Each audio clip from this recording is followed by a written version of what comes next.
Let's say you're going on vacation somewhere warm to relax and get away, and you're wondering, what kind of film should I bring with? Well, for starters, if you're looking for a black and white film, I recommend HP5 ISO 400, or something like Portra 400 if you're a little higher class and can afford it, being like $10 a roll now, or $50 for a pack of 4 for a pack of 5. Or I'd recommend the Fuji X-Tra, the Superia X-Tra. So what a 400 ISO film is going to let you do is you're going to be able to capture almost anything from sunrise to sunset and anything in between by adjusting your f-stops. Now, if you're going to be somewhere tropical and somewhere with tons of light, you can get away with like a 200 speed film like this Kodak Gold, or a Fuji Color 200, which I love to shoot. Or if you're looking for a slide film, this Fujichrome Sensia is perfect. So with this film, you can use it from about noon until I'd say 4, 5, 6 o'clock, about 2 or 3 hours before the sun sets.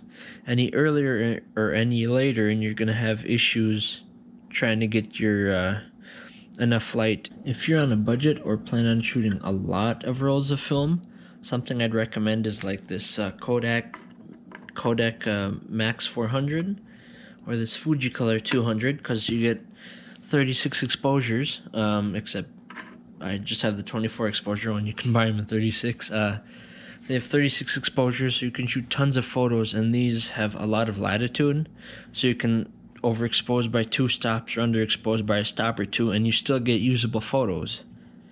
Not the case with a lot of other films, especially when you get into the pro line, like the Fuji Pro 400 or the Ektars. Those, especially with slide films too, over or underexpose them a little bit and you're practically done.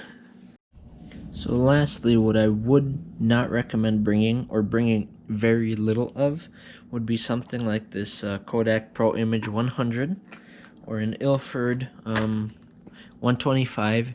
You want to avoid the 100 speeds as much as you can, because you need a lot of light. So like if the sun's up, you can get some decent pictures, but if you're in the car driving and you want to take a picture of something, you're going to get motion blur with the 100 ISOs almost all the time, from my experience. Even if it's noon and it's super bright day, you're still going to get motion blur because you don't have enough light to have a fast shutter speed.